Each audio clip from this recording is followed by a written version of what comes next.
Okay, I think I will get us started. It's Monday, 4 o'clock. That means it's time for another session of the Washington History Seminar. Good afternoon and welcome to this session of the Washington History Seminar, Historical Perspectives on International and National Affairs. This afternoon, we will focus on a new book entitled The Free World, Art and Thought in the Cold War by Harvard University professor Louis Menand, published earlier this year. Professor Menand, congratulations and welcome to the Washington History Seminar. Thank you for having me. It's great to be here. We're also very fortunate to have with us Professors Kathy Pice and Judy Coffin, who will provide initial comments and begin this afternoon's discussion that we hope will involve many in the audience as well. To you both, a warm welcome to the Washington History Seminar. I'm Christian Osterman. I direct the Wilson Center's History and Public Policy program, and I have the privilege to co-chair this seminar series with Eric Arneson of George Washington University, who also serves as director of the National History Center. Today, Eric will introduce our speakers and moderate the discussion.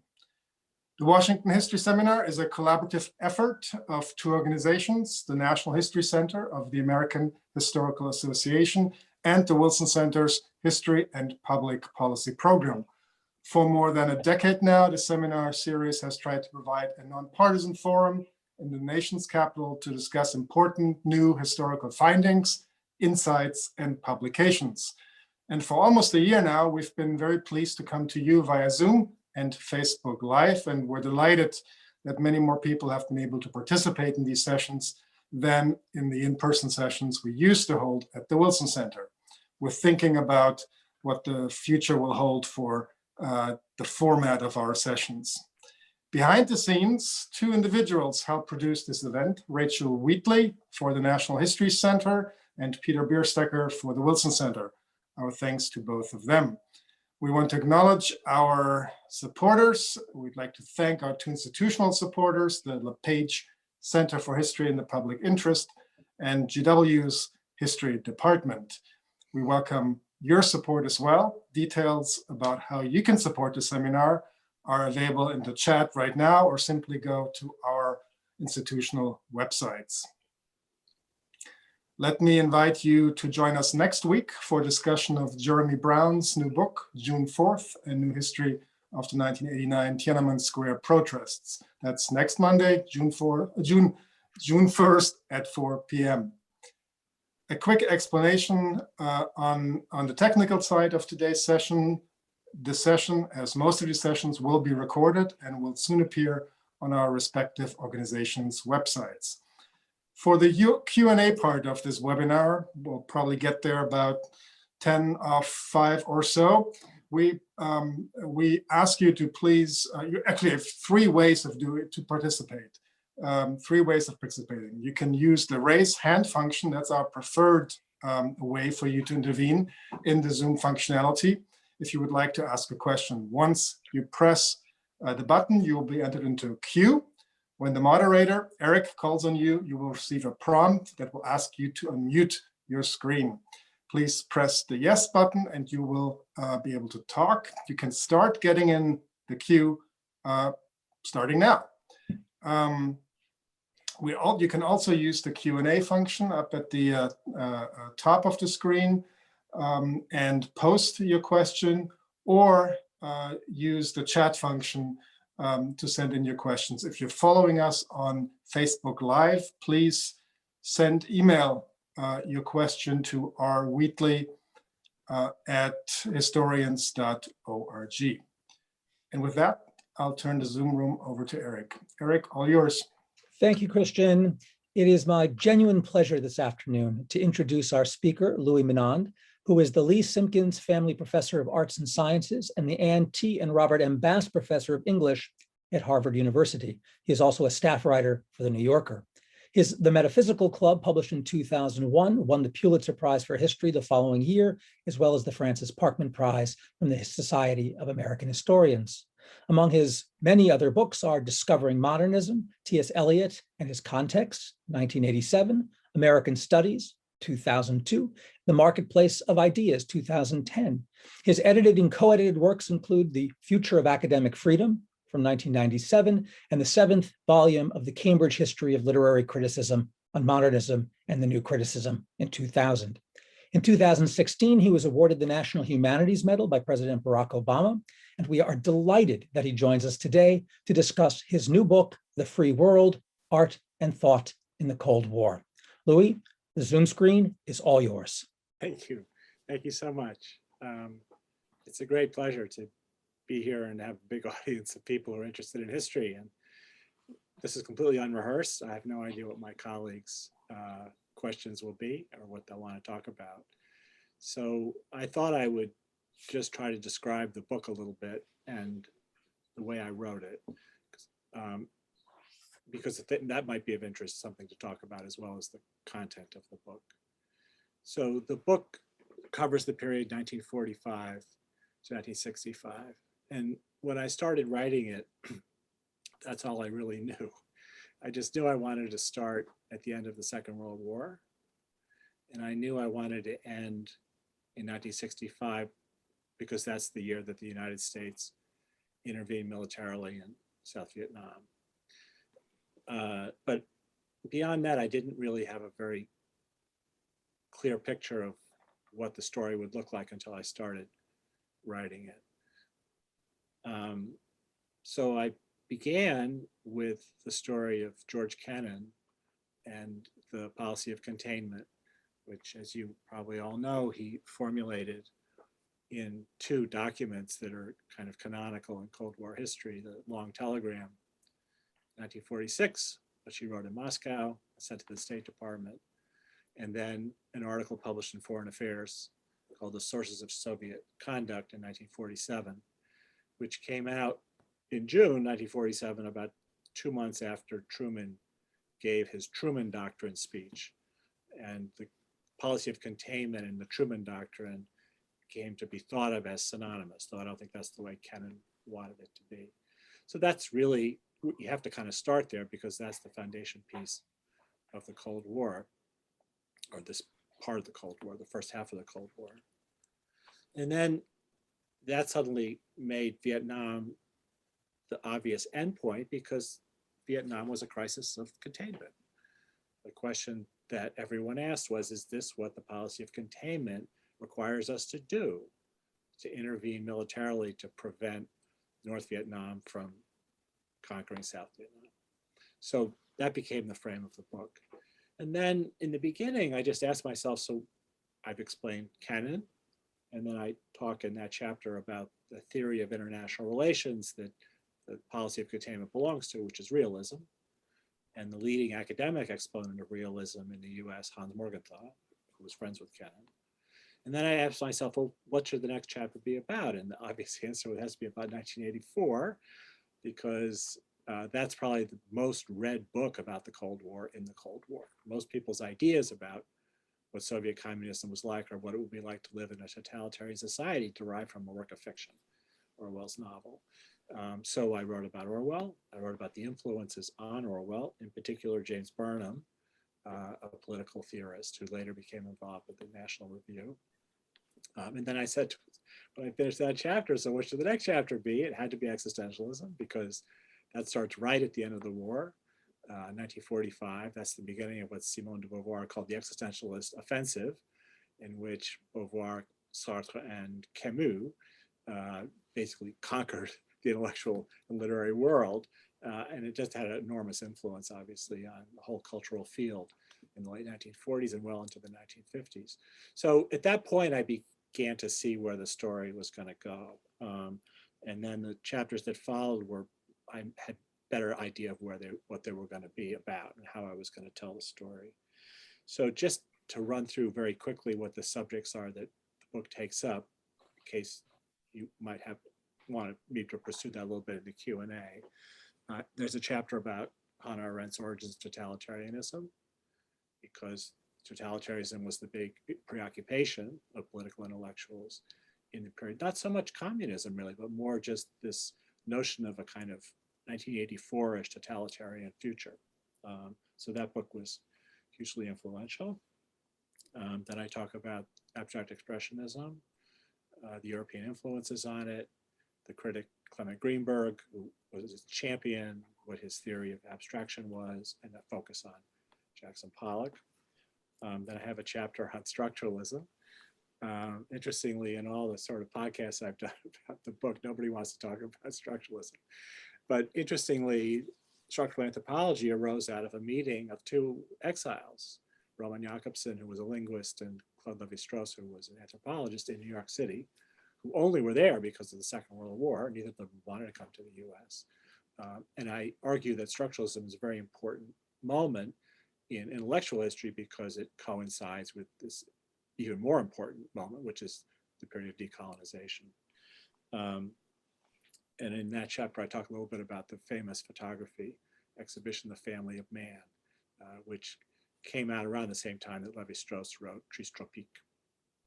I have a chapter on the fabulous foursome, as they're called, John Cage, Merce Cunningham, Jasper Johns, and Robert Rauschenberg, who were two couples who collaborated very closely for a period of about 4 or 5 years and really represented the American artistic avant-garde in that time.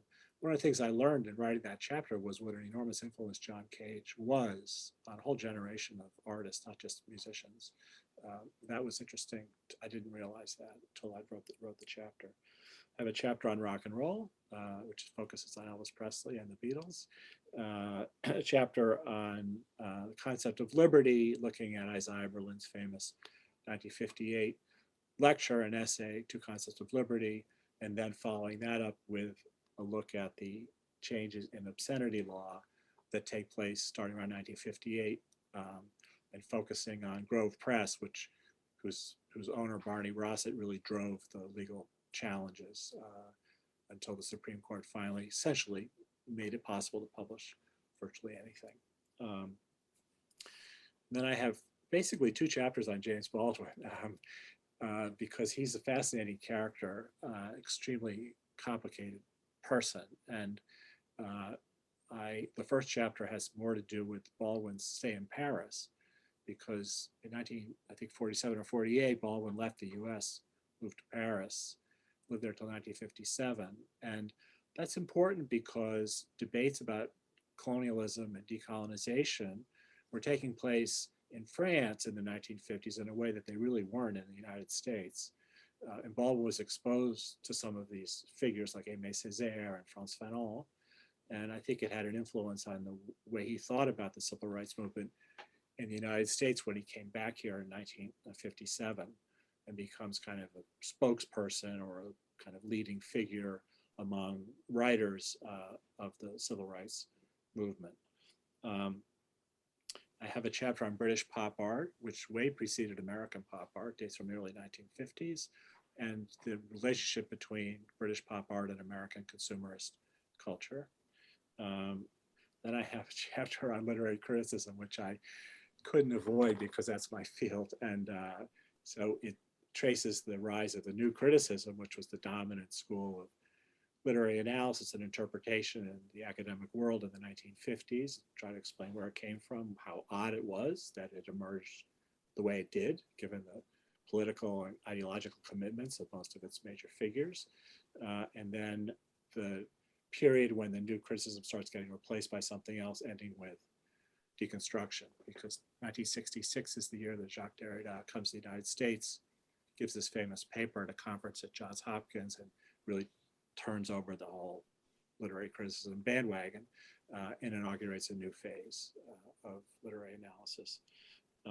And that's also important, of course, because deconstruction is a response to structuralism. So it kind of pairs with that chapter. Have a chapter on Warhol and American pop art. Warhol comes on the scene in 1962. That's the year of the 32 Campbell soup cans show in Los Angeles. And then 1964, he does the Brillo Box show in New York, and he becomes this enormous celebrity for a period that lasts about 4 years. He gets shot in 1968. And then I have a chapter that begins by noting that just like the period of which the book is written, most of the figures in the book are men at this point. There's a few exceptions, but, and then I describe the condition, social condition of women in the 1950s, really as late as 1963. And the numbers are quite, even to me, who thought I knew something about that, the numbers are quite amazing.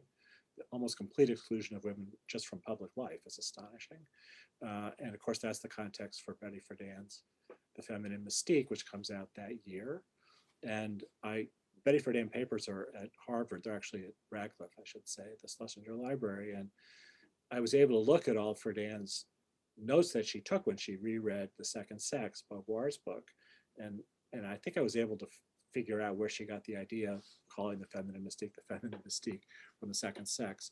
That book was a big influence on her. A lot has been written about that connection. Maybe we'll want to talk about it a little bit later because I know we have a Beauvoir scholar on the panel, but that was an interesting thing. And then in that context, I talk about Susan Sontag, who comes on the scene around the same time, does not associate herself with the women's movement or with the gay liberation movement, interestingly, but whose criticism is really important in kind of changing the way that American intellectuals in particular think about art and literature. I have a chapter on cinema and the movies, and in particular the relationship between French and American cinema in the post-war period, which is a story that's been told before, but it's still fascinating. A story about cultural exchange and misprision, which is my favorite mode of cultural exchange. And then the last chapter finally is on Vietnam, or at least it gets us to Vietnam. And that includes George Kennan's testimony in 1966 before the Senate Foreign Relations Committee, in which he's asked, is this what you meant by containment? That we would have to intervene to prevent communist aggression? And Kennan waffles on the answer because it was never really clear whether that was entailed or not. I think in Kennan's later career, he tried to distance himself from the militarization of the policy of containment, but it happened right away, and he was there. So that's an interesting problem. I talk about then the free speech movement at Berkeley in 1964 and the SDS, which was founded in 1962, as responses not only to the Cold War, but also to the nature of American higher education, which both those groups felt was essentially oppressing the free speech and free thought of students. And try to describe the kind of idealism that, the spirit of idealism that those movements generated among students, which of course got all tangled up later on with the anti-war movement. And then I end with the discussion of the revelations of the CIA's involvement, covert funding of multiple intellectual, political, and cultural organizations in the period after 1950.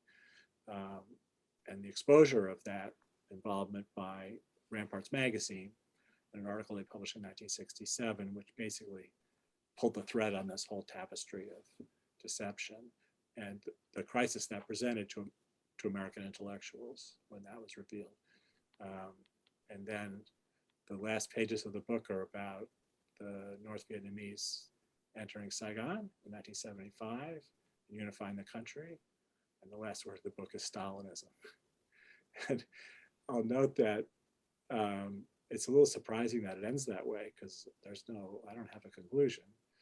And in the audiobook version, I've seen people writing into Amazon saying they cut out the last section of the book because the last word is Stalinism. So it's a little bit of surprise, but that's the end, because when you get to that point, you look back and you think, what was this really all about? So that's the frame of the book. So those are all subjects that I'm happy to talk about. Also happy to talk about things I left out, but not as knowledgeably, okay? So what was I trying to do as an historian with this material? I felt that I wanted to sort of, instead of doing a survey of the period, the kind of 30,000 foot panorama of this 20-year period, I instead wanted to kind of get deeply analytically into separate cultural phenomena. So each of the chapters I just described to you was kind of a separate book almost, because I'm trying to understand that phenomenon, its context, its significance at the time it happened, and then move on to the next one. As you go through the chapters, the dots start to connect because these people don't go away, they come back in different contexts, and you can sort of start to see the through lines. But I didn't want to generalize. You know, when you're flying in an airplane over the mountains, there's a pattern to the mountains that you can see from 30 or 50,000 feet.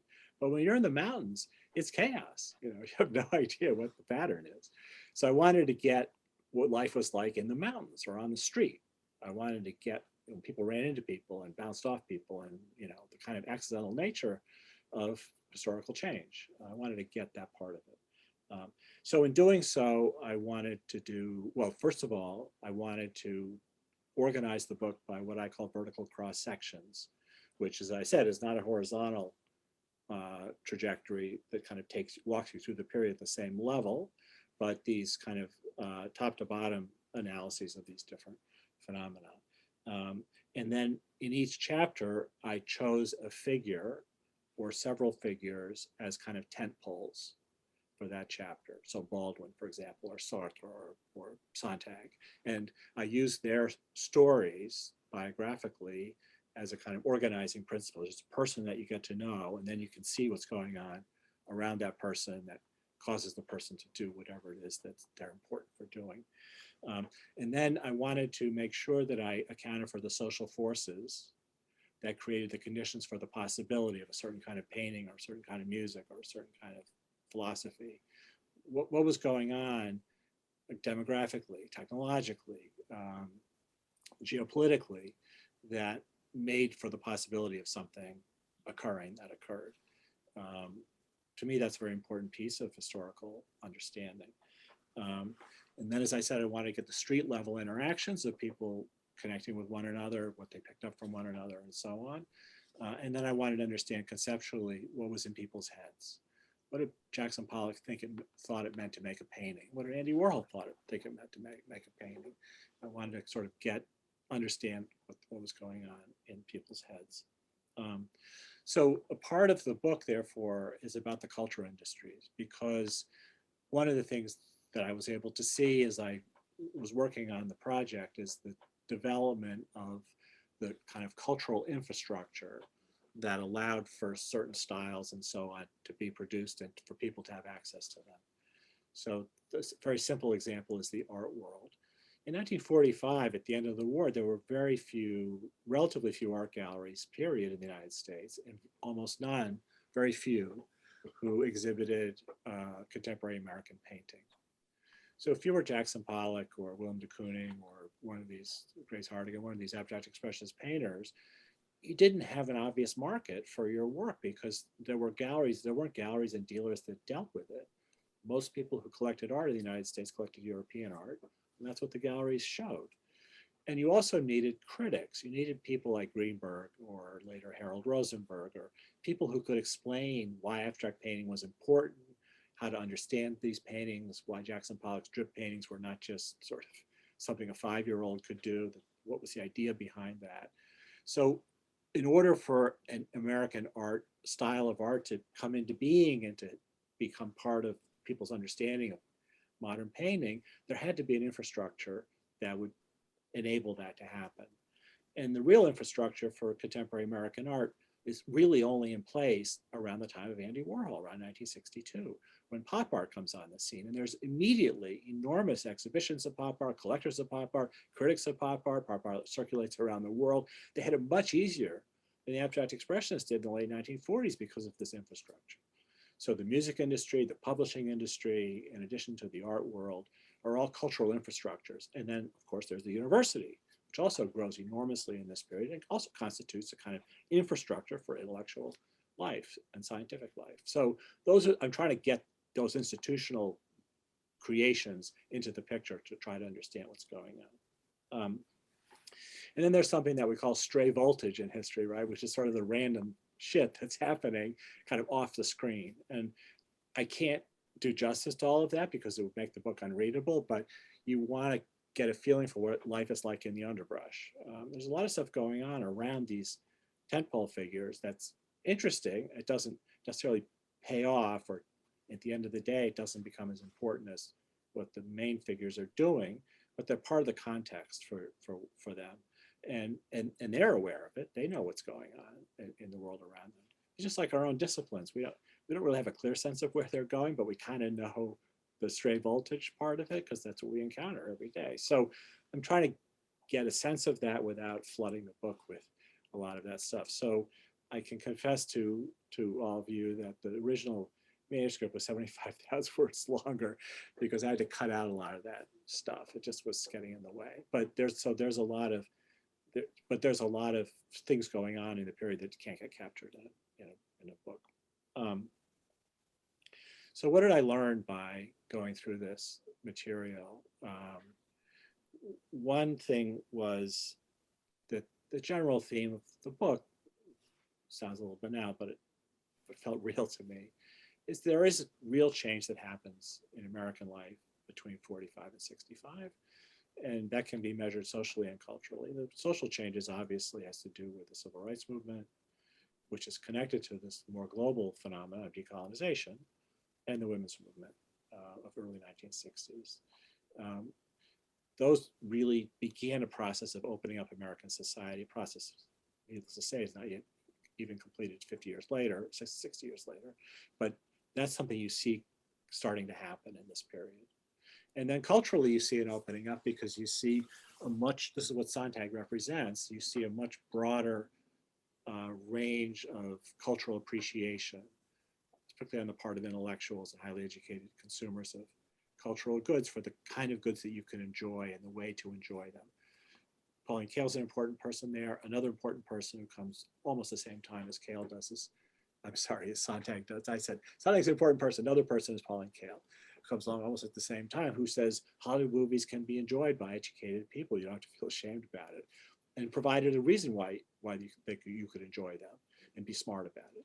So that's an important opening in American society. But what really happens, I think, and this is the other thing that I learned writing the book, is that the culture of this period is not really produced by Americans. It's really produced by a global exchange of art and ideas that pass through the United States, and the United States contributes to that global exchange by sending its work abroad, and that the culture of this period, this is the title of the book, is really the culture of the free world. It wasn't just created by Americans or by French people or by British people. It's created by people all over the place, including Japan, including India, and so on. So another thing I wanted to do was to get a sense of the global nature of cultural production in this period, because I think what you see at the end, by the mid-1960s, is the emergence of the cultural world that we live in today, which is global. Culture circulates all around the world. Literary fiction circulates everywhere, movies and so on. It all passes through New York and LA. So the US is sort of at the center of what is now no longer just a series of national cultures, but a global culture. And that's sort of where the story ends up in the book. So let me say a couple of words about Cold War historiography, and then I'll be interested in hearing from our panelists.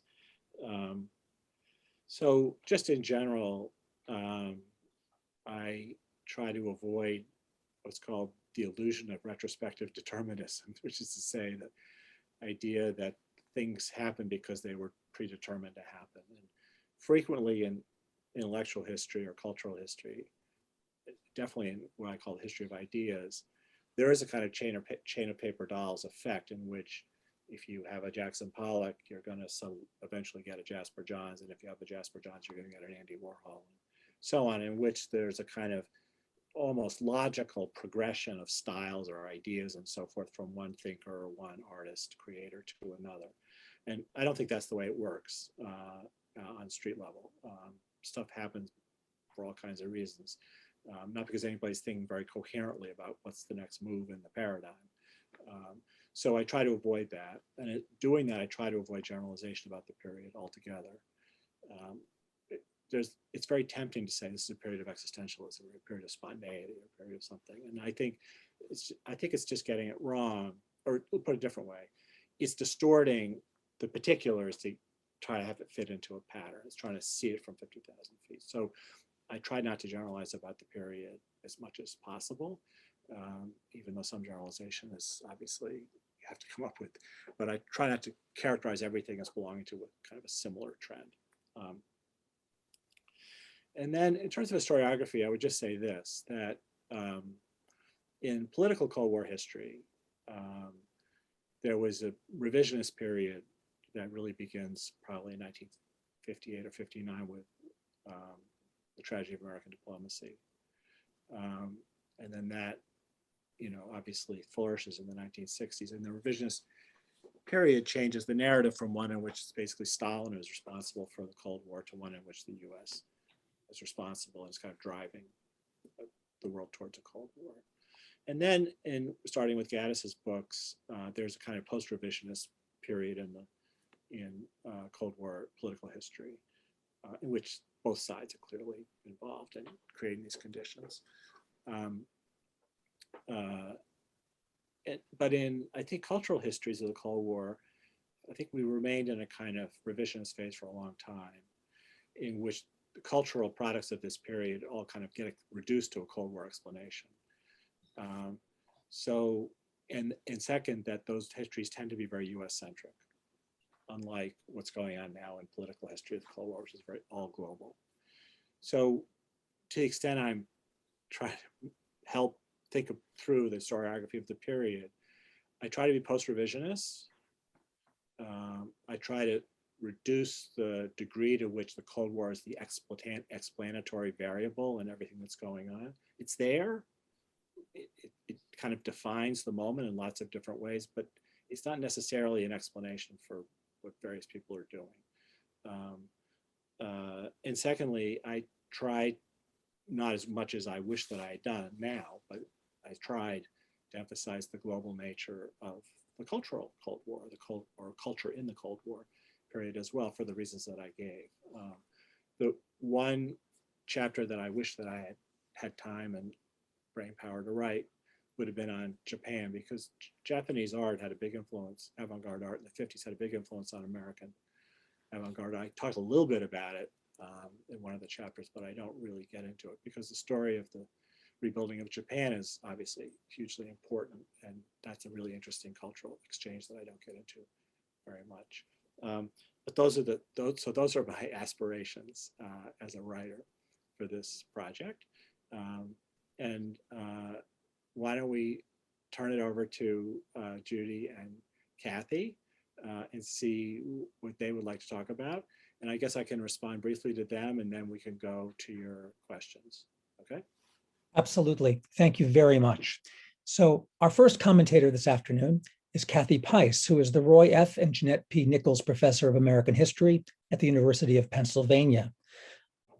She's the author of Cheap Amusements, Working Women in Leisure in Turn-of-the-Century New York, published in 1986, Hope in a Jar, The Making of America's Beauty Culture in 1998, which was a finalist for the Los Angeles Times Book Award, Zoot Suit, The Enigmatic Career of an Extreme Style, 2011, which received the 2012 Milia Davenport Publication Award, and Information Hunters, When Librarians, Soldiers, and Spies Banded Together in World War II Europe, published in 2020, a subject about which she spoke to this very seminar back when we met in person in 2015. Very glad to have you back, Kathy. The Zoom room is yours. Thank you very much. I'm just really delighted to have this opportunity to discuss Louis Menand's new book, The Free World. And I have to admit to a certain amount of, feeling of being intimidated. This is a big book, and also I'm a bit of a fangirl. So I'll do my best here. I read the book both as a cultural historian and as a member of Professor Menand's generation. And so born in 1953, just a year off. It seems to me that the formative post-war years he describes are partly outside my memory, but also partly within. And I thought of poet W.S. Merwin's comments about the 1960s, in which he says it is a time irretrievably past, yet it appears to be not only recent, but present. And I had this constant feeling of kind of going back and forth between a past and something that is reaching into a present. Some of my formal remarks today reiterate a little bit of what Professor Menand has already said. The Free World offers a remarkable panorama of the intellectual encounters and cultural ferment of the period from 1945 to the late 1960s. It has a vast cast of characters, and Professor Menand's brilliant sketches gave me insight into many figures I thought I knew. The chapters treat them as pairs or threesomes and often connect them in surprising ways. I was zoning out while I was reading about Lionel Trilling, thinking, oh no, more of this, until he turned to Trilling's extraordinary student, Allen Ginsberg, and then the reason became clear why that connection was so important. This is not a linear book. It doesn't have a single through line or argument. It works in some ways a bit by centrifugal force, opening out in many directions. But there are several themes that I would like to highlight as broadly as a 20th century cultural historian. First, and obviously, how the aftermath of World War II and the emergence of the Cold War engendered different perspectives on freedom itself. In the geopolitical sphere, the struggle against Nazi Germany and communist Russia framed freedom as totalitarian's other. Professor Menand examines the ideas of such figures as George Kennan, Hannah Arendt, Jean-Paul Sartre, and George Orwell to explain how they perceived the political stakes of freedom, the need to resist totalitarian power, seek truth in our language, and claim human agency and choice. Yet in the hands of post-war artists, freedom had different valences. Jackson Pollock, Robert Rauschenberg, and Andy Warhol hived off politics from art, turned towards new kinds of aesthetic experimentation, explored or questioned agency, self-expression, and the very nature of representation. Intellectuals and writers addressed post-war anxieties over mass conformity within a liberal democracy, pushed the limits on free expression, and took down the barriers between high and low culture. And as he said, I mean, one of the things that struck me very much about this book was how much Professor Menand examines the social worlds, the networks, the nodes, the institutions in which new intellectual and artistic practices emerged.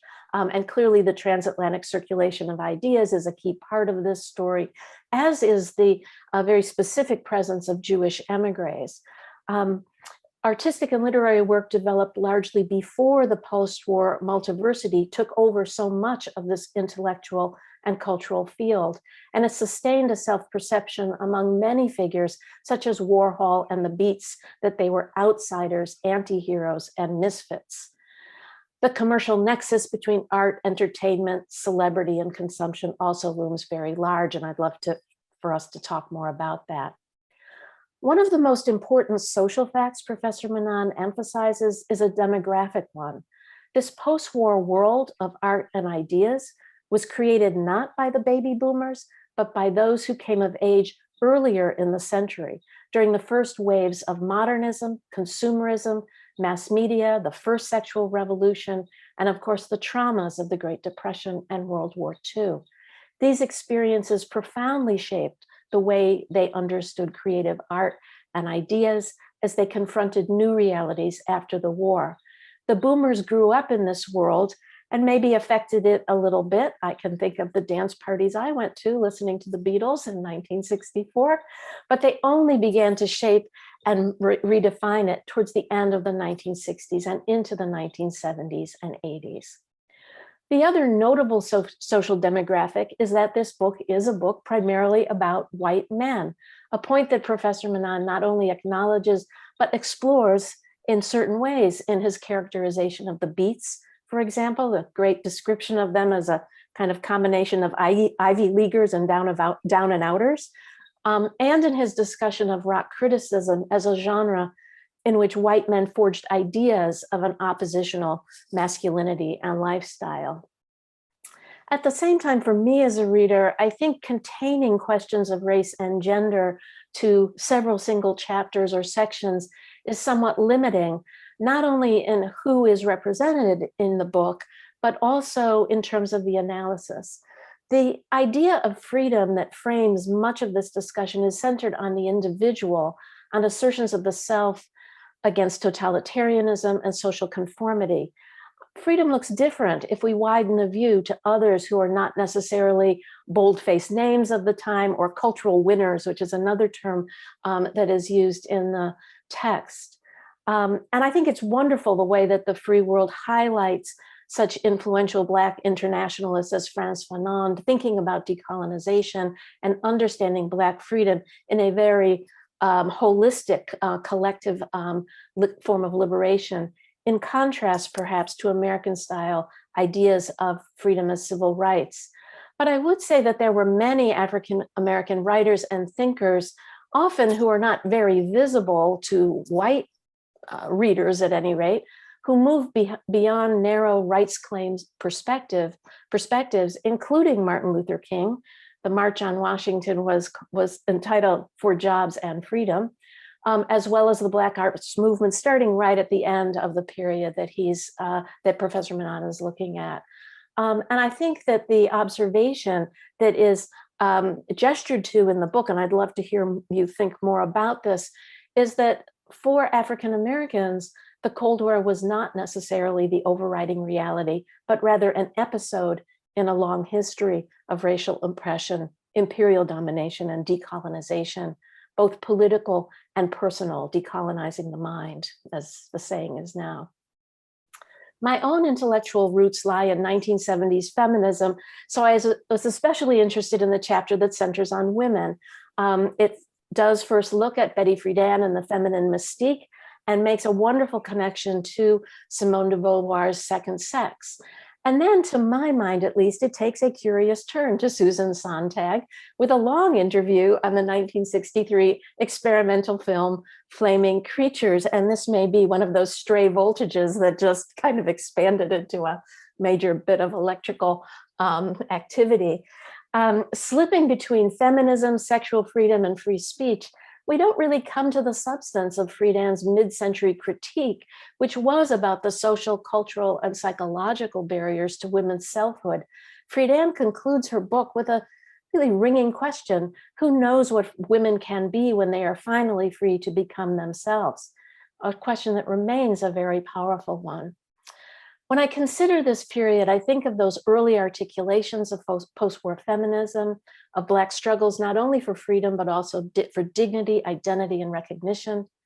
I think of new ideas of sexuality and the body that went not only in the direction of heterosexual liberation and free speech, but also those that challenged normative gender and sexual identities.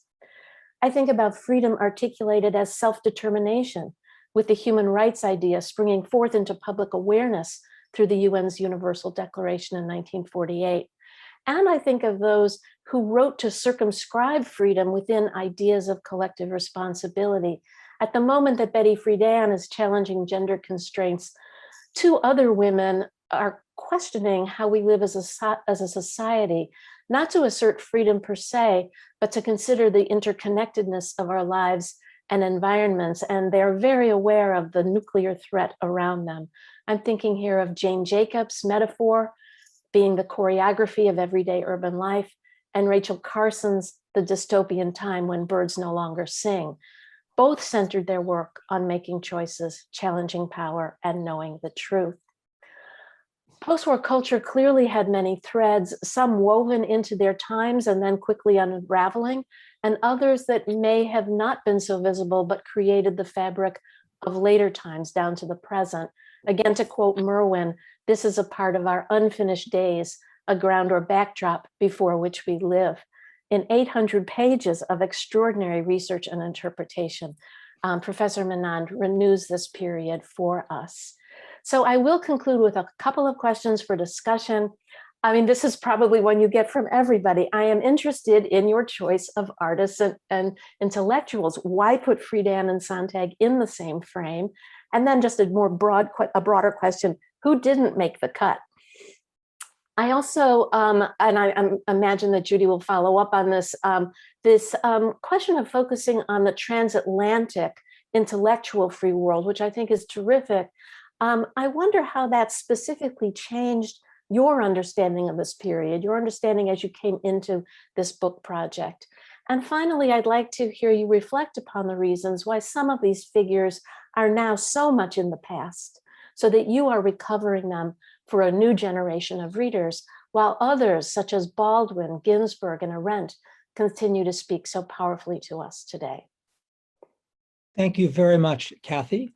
Louis, if you'd like to engage. But if I could make one request, we've had a number of people report that you are less loud than the rest of us.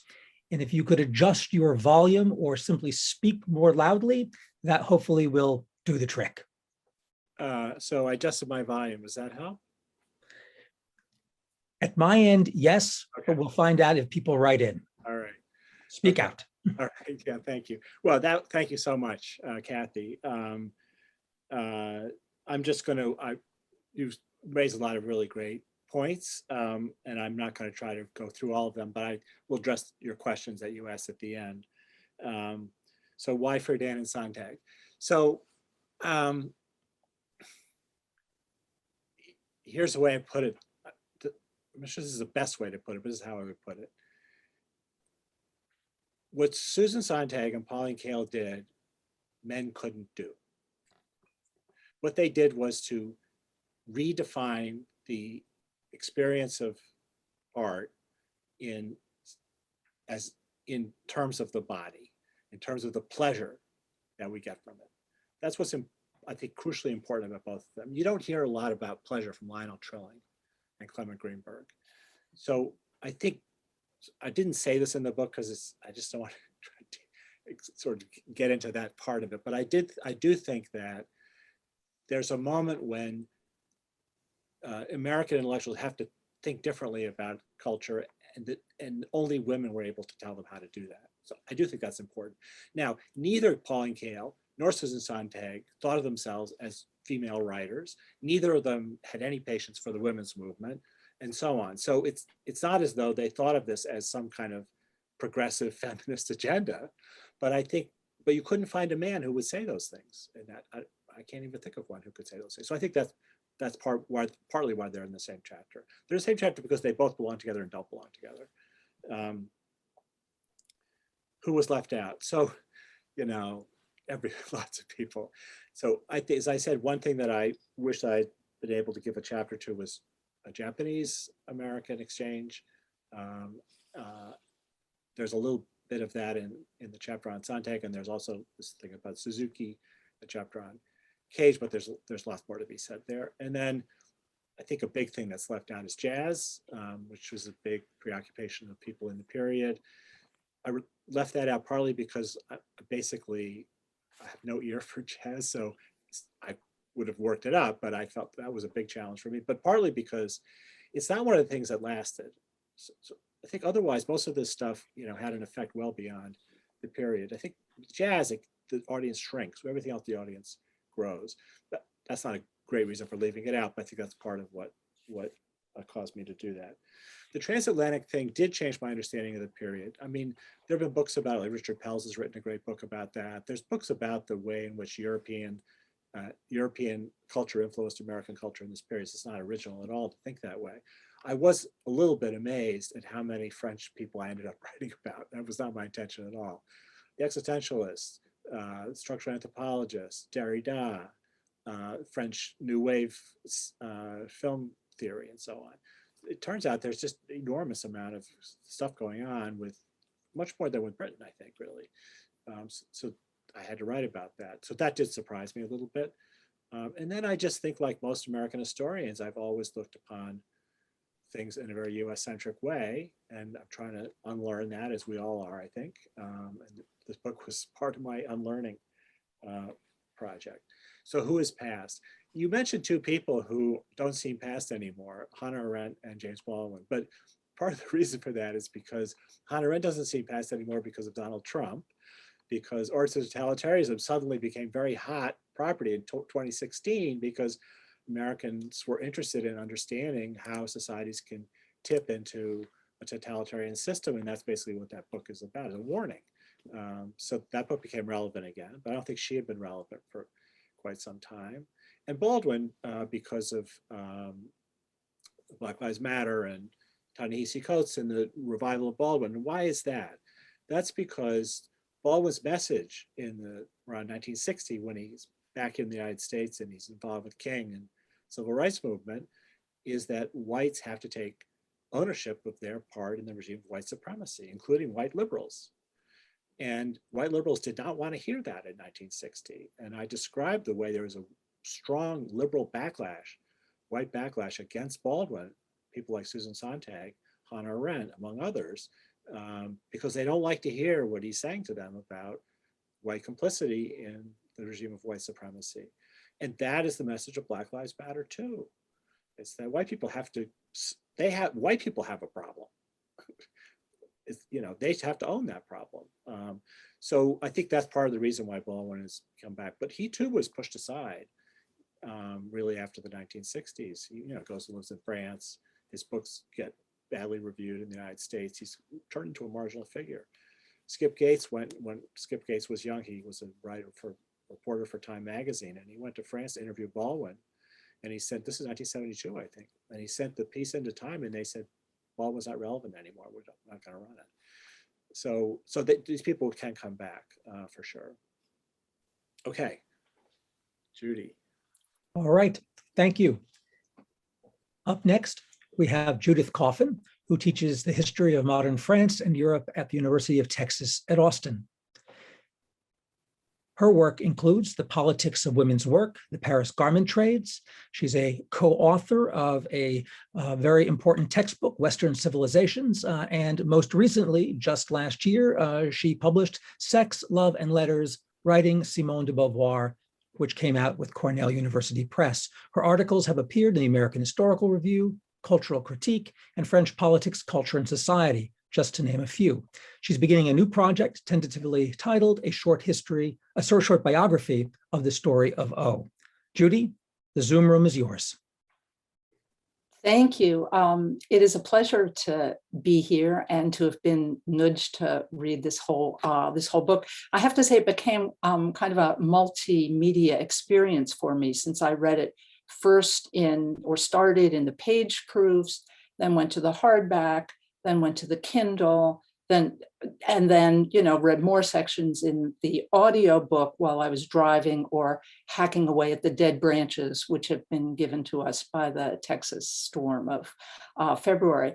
And the only other book I've ever read in quite this extended way is War and Peace. And Free World has some of the same pleasures, as Kathy says. It gives us an extraordinary cast of characters. It sketches them with humor and affection and smarts and telling details. They weave in and out over hundreds of pages. They speak French. That's, of course, a pleasure for me. Fortunately, they use the same name every time we meet them, unlike the characters in War and Peace, and that makes it easier to follow. And Menand, like Tolstoy, conjures with the creative chaos of history. Tolstoy tells us at great length what his story means, which is that historians don't understand it. And Menand doesn't write a conclusion. The ending of the free world is intentionally abrupt. And I understand the use of the Doors song and the way that it conjures with the opening scene of Apocalypse Now. But still, I'm curious, and I know you've talked about this a little bit. I'm curious to know if you tried to write a conclusion, if it landed on the cutting room floor, what would have been in it and why you abandoned it. Anyway, I'll try to be quick because we have lots of people with questions, and much of what I was going to say has already been said. But the reason that I'm here is that Europe, and including Europe's former colonies or colonies, so actually not the free world, right, is so thoroughly part of Menand's book. A great many of the thinkers he treats were European: Sartre, Arendt, Derrida, and Lévi-Strauss. They lived in Europe: Richard Wright, James Baldwin, Susan Sontag, or they had Europe in their heads. And Betty Friedan, who took the feminine mystique, I think, lock, stock, and barrel from Simone de Beauvoir. Or the other example, which I like the best, is Robert Benton and David Newman, fans of French films like Breathless and Jules and Jim, who wrote Bonnie and Clyde with those French films in mind. They wanted a sort of gangster movie with some eyebrow-raising sex. The eyebrow-raising sex fell out. They wrote it for François Truffaut. He passed it on to Godard, who left the project in disgust, partly because he did not want to film it in Texas. I understand that. It was finally taken up by Warren Beatty, for whom Truffaut had nothing but contempt, and Arthur Penn, who was also an admirer of the new wave. The film flopped at first, but Pauline Kael pulled it and herself out of obscurity by declaring that French directors had taught Americans about the poetry of American crime and shown how to stage it existentially on the screen. To radically oversimplify, the French love affair with American gangster movies helped create the new wave, and French film culture translated, transplanted, transformed, made for a new burst of serious American cinema. And that chapter is called Hollywood, Paris, Hollywood. Those contingencies, handoffs, reappropriations, and reinterpretations are only the skeleton of this one chapter. Paris, Hollywood, Hollywood, Paris, Hollywood also takes us through the economic fortunes and changing markets for the French and American film industry. Truffaut and Godard figure alongside Brigitte Bardot and Beauvoir, who wrote about Bardot in Esquire, and also published sections, sort of trial balloons for the second sex in Vogue. There is also Henri Langlois, the founder of the Cinémathèque, André Bazin, who founded Cahiers de Cinéma, and Pauline Kael. I'm tempted to use an expression from the 50s growing up, plus for which there is also a very shrewd analysis of the New Yorker and its readers, which I suspect for many in this room, including me, hits quite home. I said that's there to give the Kael story context, but that's not quite right. Small magazines and publishers and music producers are important players and not just context in Menand's book. The point in the cinema chapter is that the New Yorker and its writers, Cahiers du Cinéma and its contributors, or the imaginative programming at the Cinémathèque helped audiences see differently and helped the public to understand the cultural changes that the critics were discovering and promoting themselves. I wanted to talk about Susan Sontag, and actually maybe we can do a little bit more of that in the Q&A, but I'll leave that for a moment. Critics loom large in this book. Menand's a brilliant critic himself. My former colleague, David Oshinsky, described him as a master explainer, and he wasn't exaggerating. And so we get satisfying distillations of existentialism, structuralism, deconstruction, auteur theory, containment, and so on and so on. And I just really appreciate the range, lucidity, and care for the readers. I'm not an Americanist, so you may want to take this with a grain of salt, but I especially appreciated how Menand quietly avoids generalizations about the character of American culture, about cultural insecurity, cultural imperialism, provincialism, all the kind of familiar aspects of Cold War history. This is not a book about how New York stole the idea of modern art or how America conquered Europe. Menand underscores that many ideas, movements, and institutions that we think of American, like Bonnie and Clyde, or Faulkner and his reputation as a global figure, owe much to Europe and often to Paris. And the opposite is also the case. And if you read this as a Europeanist, one of the things that's nice is things that you think of as echt French have more complicated roots. Lévi-Strauss gets his ideas for elementary structures of kinship in New York. And in fact, most of it reading in the New York Public Library and spends less than a year in field work. The École pratique des hautes études, which we think of as echt Parisian, is founded as the École libre des hautes études next to the New School on 12th Street, and so forth. The central cultural history takeaway seems to me to be this: misprision is often the key to transmission. I had to look up misprision, and it took me down some pretty deep rabbit holes, including clearing your browser and treason and so forth and so on. And maybe you can explain it a little more in the Q&A. It's edgier, if I have this right, than misunderstanding or misreading. It also involves anxiously denying influence. So Friedan's appropriation of the second sex and her claim that she didn't read Beauvoir till later, and a nasty article that she wrote later in which she said Beauvoir belongs to and speaks to another world, is an easy example.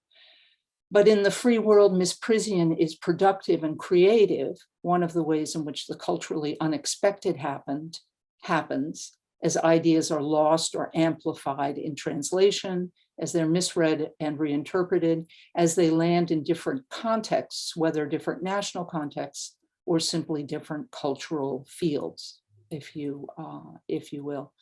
The many, many biographies in this book make it readable and often moving, but the biographical approach has a cumulative analytic edge as well. It underscores the contingencies and chance encounters that are so much part of the process of cultural innovation and change. Last, as a Europeanist, I think of the free world in relation to another big fat book besides War and Peace, and that's Tony Judd's Post-War. The enormous weight of the Second World War is one of Judd's central themes. Its grim aftermath takes up the first 250 pages, and the war itself casts a long shadow over the whole post-war period, as does reckoning with the horrors of war, memory, and amnesia. World War II figures very differently in the free world, and we can talk about why that is. Of course, it's true that much of the drama in the first chapters come from the itineraries that put the people that Menand is writing about in New York. Itineraries, as Menand puts it, that were not of their own choosing and very much the effect of the war. The immediate aftermath of the war is a stage for existentialism, which Menand treats very differently from Judd. Judd does agree with Menand on the Paris effect. The Paris is the, quote, only city, this is Judd, not Menand, the only city that could reflect and define the cultural condition of the continent as a whole. Its competitors, Berlin, Vienna, Rome, London, had been destroyed or were parochially absorbed. Paris had welcomed disinherited intellectuals, and of course that welcome turned into a trap for many of them. So French intellectuals became kind of spokespersons for the age. That was contingent and ironic, Judd writes, for they were as narrow-minded as anyone else. Judd doesn't think these French intellectuals acquitted themselves very well, and that is putting it very mildly. And I wonder, Louis, if that isn't because he has much more of a Cold War frame than you do. He deplores Sartre and his friends' infatuation with political violence, the woodenness of their Marxism, their gullibility about the USSR, their lack of interest in the wider world, their indifference to Eastern Europeans. So for me, your account of existentialism's premises, vocabulary, and aptness for the post-war moment, the way that leaning into the abyss turns into a moment of freedom, was actually a relief. I think you do a wonderful job explaining why existentialism's concepts were so charismatic and why its appeal faded by the mid-1960s. Judd's post-war is a political history, and Menand's is not, but it is about thinkers and artists as they engaged with the politics of their time. And it's very attentive to the existential aspects of that story, particularly the identity struggles of Black American, French American, and Black African thinkers. So actually, as a Europeanist, I read this slightly differently than Kathy did. I was obviously very taken with those chapters. There are three in particular that stood out: the one on colonialism, Levi-Strauss, and thinking about race and culture; chapter 11, which as far as I'm concerned is worth the price of admission, on Richard Wright, James Baldwin, Leopold Senghor, Aimé Césaire, Frantz Fanon, André Breton, and anyway, all of these characters and their encounters with each other and their different takes on négritude. It's about how civil rights and anti-colonialism are at once thoroughly entangled and also different, almost alien projects. And the third chapter about this, which begins with Mailer and ends with Malcolm, is about confronting white America. And I found that part riveting. The most compelling character, and I think it's also Menand's or one of his, is James Baldwin, exiled in Paris where he felt freer as Black and as gay, locked in a really interesting struggle with Richard Wright and protest literature, not really able to connect with the French Africans in Paris, and laser sharp on the pathologies of whiteness and American culture. At the same time, he was persuaded that the American experience made Black Americans, quote, the only people of color who can speak of the West with real authority, whose experience, painful as it is, also proves the vitality of so transgressed Western ideals. And Menand underscores white America's uncomfortable and very partial reckoning with that changing sense of what it might mean to live as Black or white. And he writes, for most white people, racial equality meant integration and assimilation. How could that be done? What would it mean to assimilate to a culture that for hundreds of years had countenanced the subordination and enslavement of non-white people, a culture that had white supremacy in his DNA? And he writes, and I'll sort of stop here channeling Baldwin and Wright, quote, there was also a problem obvious to many Black Americans, but somehow not obvious to white Americans, that if a society has countenanced racism for centuries, that cannot be the only thing wrong with it. Such a society was not going to be cured with a simple non-discrimination pill. American intervention in Vietnam postponed both a moral and a political economic reckoning with that situation. And it is upon us now again. So this is an extremely timely and moving book, as well as brilliant study of several centuries of the post-war US. I have questions, but I think I'll hold them back and let the audience chime in. Unless you want to start by telling us what you would put in your conclusion. Yeah, I'll just respond briefly. Thank you so much, both of you, for very generous response to the book. I don't mind being compared to Tolstoy at all. I didn't think. I think Tony Judd's Postwar is a great book, but he's completely tone deaf about philosophy. And I think part of the reason for it is the one you gave, which he's more, I mean, his focus is on the legacy of the Second World War, the issue of memory and so forth, which is much less relevant, obviously, here. I think part of so I think he's more kind of caught up in Cold War politics than I am in my book. Part of it also is he's English, so he has no patience for continental thought whatsoever. So I think that's part of the difference. So I'll just talk about the conclusion question. The Friedan Beauvoir thing is fascinating because Friedan was just, she does, as you mentioned, she interviewed her, what was this, 1975 or something. Yeah. They didn't get along at all. Great. It's a fascinating interview to read, though. Anyway, the conclusion, I did not have a conclusion. And I talked about it with my editor when I finished the book. And I felt, what I wanted the reader to feel was that when you get to the end, you feel the earth has turned, but you feel that at street level. So like the earth is turning right now, but we don't feel it. So I wanted to give the sensation the earth had turned. And then I want the reader to look back and see that whole history through the perspective of Vietnam and the CIA. And just to think about, so what was really going on here? What does it all really mean? Because in a way, we started out in 1945, where we ended up in 1965 is not at all where we wanted to be. We ended up being an imperialist power. That's the way the world saw us. we had burned through the political capital that we accumulated by fighting fascism and rebuilding Western Europe and Japan. We had gained, though, cultural capital, and that's kind of the story that the book tells. But I hate generalizations, and I really wanted to avoid putting the whole thing into a bumper sticker. I wrote an early book called The Metaphysical Club, and I had a conclusion to that book.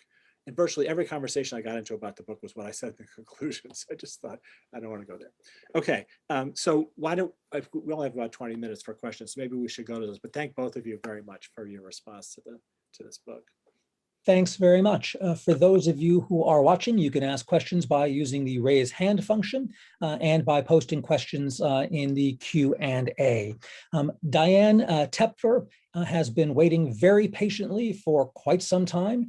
So Diane, if you would unmute yourself, introduce yourself, and pose your question. You can go ahead. If you unmute yourself.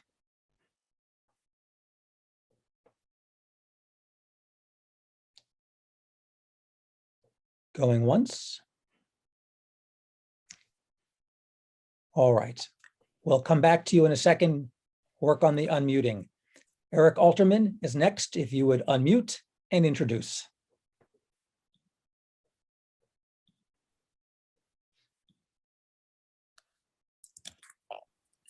Hello? Can you hear me? Yes, thank you. I've Okay. never known Eric Alterman to be muted. I'll tell you, Luke, this book has muted me. I can't, I read it, I'm up to the Baldwin chapter, and I'm just astounded at the range and the elegance of the prose. It leaves me speechless. I have a lot of questions. I'll give you a choice of two. One is, today's Bob Dylan's 80th birthday. Where's Bob? Two, I'm writing a book. I've been working for a long time on a book that covers a similar period. It won't be nearly as good, but it's about the Jewish cultural influence in the United States and therefore the world, and how it changed things in the interplay of the release of Jewish energies that followed the Holocaust and the end of World War II. And I think there's a kind of absence of Jewishness in your book, even when you talk about Jews. And I'm wondering if you had any thoughts about that. I do talk about Bob Dylan, Eric. You got to keep reading. He's in there. I don't understand what you meant about, I don't get it about Jews. What am I missing there? The whole chapter on Trilling, or half the chapter on Trilling, is about his dealing with Jewishness and an anti-Semitic period in the American Academy. I think he has left us. Do you want to go back on? Unmute. No, But just I expand- accept Luke's expand answer the there. last point. Expand the last point a little bit, Eric. Well, I just think that, for instance, there's a whole struggle in Trilling's life about Jewishness. You mentioned the contemporary Jewish record symposium, and the fact that he had some trouble at Columbia, but you could tell Trilling's whole story, and particularly the story about Ginsburg, having to do with his struggle about his own Jewishness. And I just think that for a lot of this, that the struggle between the parochialism of Jewishness and the American stage is central. And you don't seem to see it that way. No, I totally agree with you. Okay, Maybe I'll keep reading then. You might have dozed off in those pages. I totally agree with you. I mean, here's another thing. Another way to put it is to say that a lot of the people I write about were Jewish, and a lot of them were either immigrants or they were children of immigrants. Enormous number of them. And that's an interesting, maybe that's what you're getting at in your book, Eric, but I think that's really interesting feature of the period. The only chapter I talk specifically about the status of Jews and so forth is the Trilling chapter. But the reason he was nice to Allen Ginsberg, when Ginsberg was a Columbia College student, was because Ginsberg was Jewish. That's how Trilling picked out the Columbia College students he wanted to shepherd because he himself had been at Columbia College as a Jew, and he had witnessed the kind of anti-Semitism that was possible there. So it's totally relevant. Anyway, thank you, Eric. Thank you. Diane Tepfer, if you want to try this again, unmute yourself and introduce. Go ahead.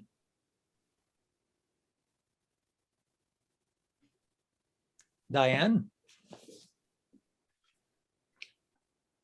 Work on the unmuting. Just wanted to hear Yes. I think he talked about civil rights enough, and Kathy did also. I was wondering why it's missing from the book.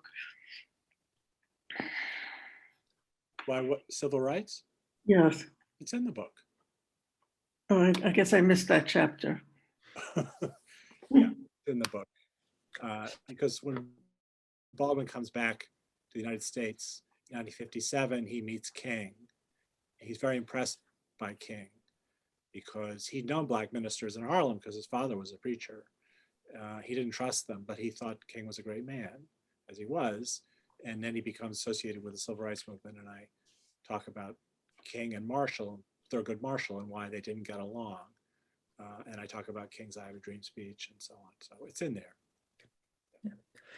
Let me pose, if I can, a very quick question. And this has to do with the subtitle of the book, or at least the last words in it. So when I approached the book, I avoided the reviews and expected to encounter more of the Cold War. Or have the Cold War be more central than it is here. And yet you go off in so many creative directions and explore many different things that are not necessarily reducible to the Cold War. And you make clear at the outset that this is a book that's not about the cultural Cold War. It's not a book about Cold War culture. It's about an exceptionally rapid and exciting period of cultural exchange in which the existence of the Cold War was a constant, but only one of many contexts. And that, I think, describes it very well. And so in the Cold War and many other contexts, probably wouldn't be a very good ending to the subtitle. But I do wonder about that choice of a phrase, which led me to expect one thing. And what I got was something actually much broader than that. Yeah. Well, I did think a lot about the title because I didn't want people to have the expectation that you initially had. Because when you hear the phrase Cold War, all kinds of assumptions come into your head about how you're going to approach the historical period. I wanted readers not to have those assumptions. So as you felt when you read it, that's not in fact what the book does. But it does make the frame for the period for two reasons. One is the reason I gave earlier when explaining why I chose 1965 as the endpoint, because that gives a context geopolitically for everything that's going on in this 20-year period. And the second reason is because the Cold War, in addition to being a great power struggle, was also a war of ideas.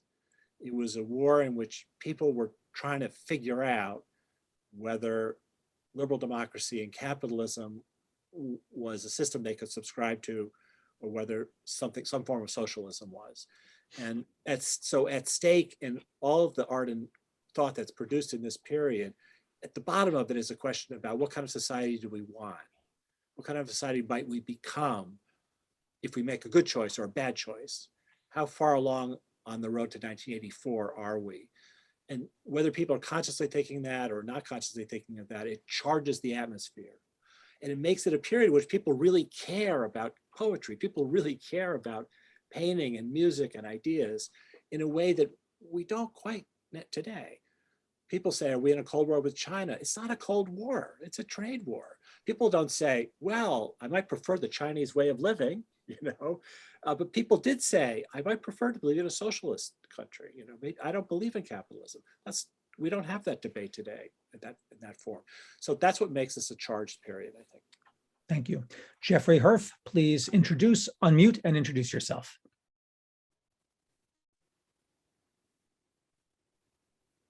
Go ahead. Okay, thank you. I have not read the book, but I am interested in what you have to say about Albert Camus, and in particular, his classic essay, historical essay, The Rebel. It's my understanding that Camus had a significant impact on people such as John Lewis and Julian Bond, members of SNCC and early SDS, and that in contrast to he rejected the fascination of violence by Sartre and Fanon, and then later the Black Panthers. Uh, uh, that book, you can hear that in Isaiah Berlin and Raymond Aron, Karl Bracher in Germany, and other figures in, quote, the free world or during the Cold War. So I wondered what you had to say about that. And I have to put in a good word for my late friend Tony Jutt. He knew a thing or two about philosophy, both in Western and Eastern Europe. But it sounds like you've done a very impressive book, and I'm interested in hearing your answer. Thank you. Louis? Thank you. Yeah, I'm not going to get into a debate about Tony Jutt. He's a great historian. So your thoughts about Camus as being an influential figure are completely spot on, and I agree with you. He does not figure much in my book, and I think it's partly because I had to kind of choose between Sartre and Beauvoir and Camus. And if I'd gone down the road of explaining how Camus and Sartre broke and all of that, it was too big a detour to me. So I didn't do it. But it belongs in the story somewhere.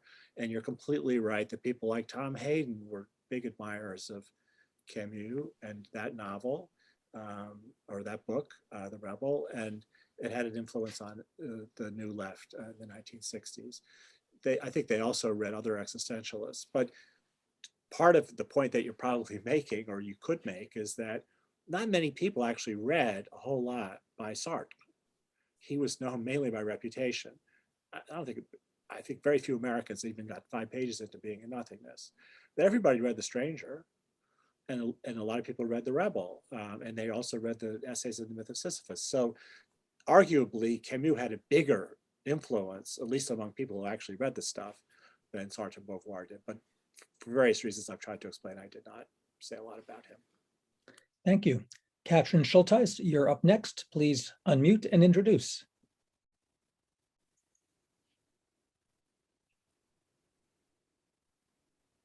You can unmute.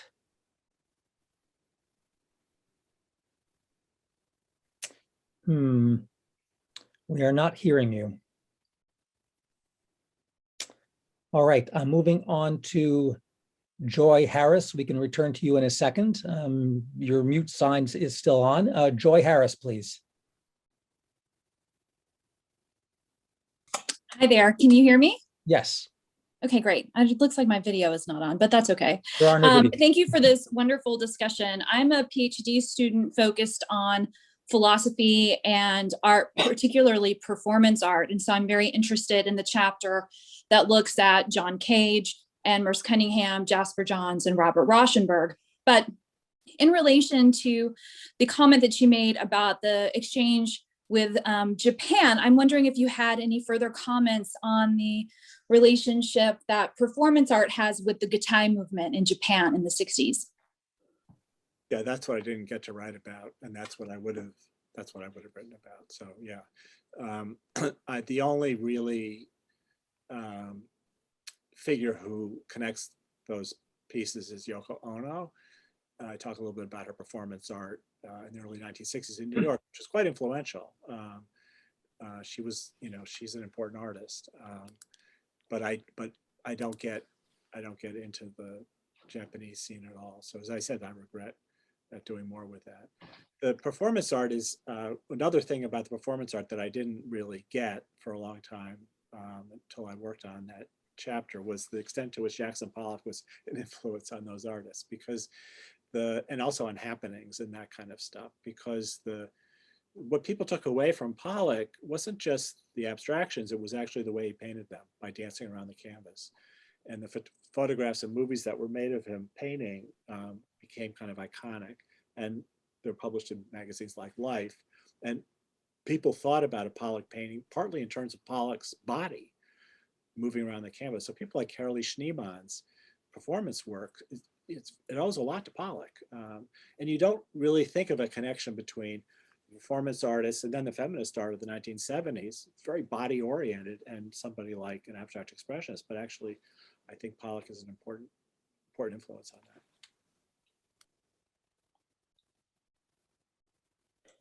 All right. Does Katrin Schultheis want to try this again?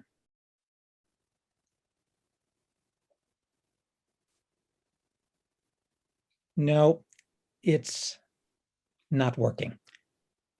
All right. We have a question that came in on the Q&A from Hal Conte, who asks, do you wish you had been able to include more on the idea in the Federal Republic of Germany? The UK and France are represented strongly, but the FRG doesn't make much of an appearance. Yeah, I do. That's something I didn't get into at all. And as the book grew, I kept thinking, I want to connect Germany partly with what I'm talking about, and I wasn't really find a good way to do that. There is a German figure who's important both to Sartre and Derrida. That's Heidegger, who I do talk about, but definitely not post-war Germany, as far as I remember. So that's another piece that could be added. Thank you. We have a question from an anonymous attendee who asks, thanks so much for your vital contribution to post-war cultural analysis and the notion of an infrastructure.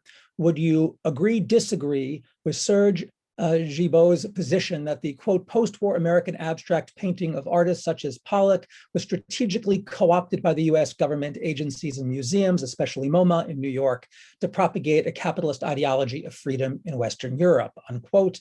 How would that fit into your post-revisionist approach to the period's art history? I think that's a false narrative. I mean, it's very popular. Yep. Serge Guibault was not the first person to promote this idea. It dates back to, I think, 1972. And there's a number of art critics have proposed that. There's really no evidence that anybody in the government thought twice about abstract expressionism in ideological terms. And there's very little evidence that CIA in particular was involved even covertly in funding American art exhibitions abroad. As the questioner notes, the main sponsor of those exhibitions in the 1950s was the Museum of Modern Art, which took on that task because the State Department got into a lot of trouble trying to send an art exhibition abroad in the 1940s because the artists were not popular with the American public. So the MoMA took that over, even though MoMA in the early 1950s was not that interested in American painting. It wasn't until later on that they started collecting American painting. And they sent several shows of American artists abroad. The biggest one involving abstract expressionism was called the New American Painting, which was sent to Europe at the request of European museums who wanted to show these works. In 1958. But 1958, the abstract expressionist moment was basically over. That's the year that Jasper Johns has his flag show at Castelli Gallery. It's just on the verge of pop art. It's really late in the game. So it just isn't the case that early on in the early Cold War, this was a priority of the American government. And the second thing that's important to note about this is that the position of the American government, insofar as it had a kind of propaganda position on sending American culture abroad, was not that there's an official American style. It was that there's a diversity of styles possible in America. We don't tell you what to paint.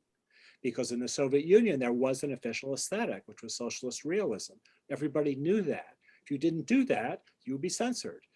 Your work would not be displayed or published. So the American position wasn't like we have our own official aesthetic. It was that we don't have an official aesthetic. The state is not telling you what to paint. So it wasn't in the American government's interest to promote one style of painting when it sent stuff abroad. Almost all the traveling exhibitions, apart from this New American Painting exhibition, which was abstract expressionist, included realists like Andrew Wyeth, along with abstract painters like Pollock. So that was the message that was being sent abroad. There's a lot of misinformation that's gotten into this narrative. Some of it's repeated in Francis Saunders' book, The Cultural Cold War, just misattributions of quotations and stuff.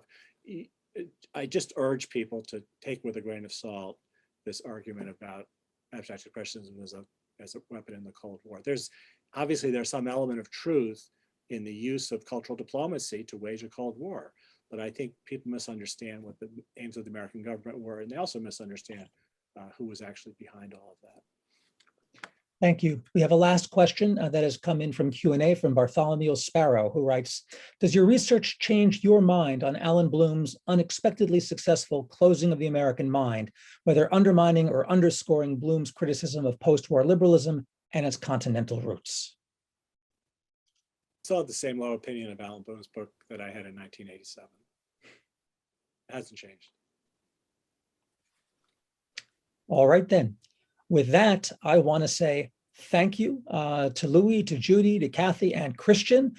We really could go on, I think, for quite a bit longer. There is a lot in this book, and we've only scratched the surface. Folks will have to simply buy it, get it from their library, and read it to appreciate just the richness of the book itself.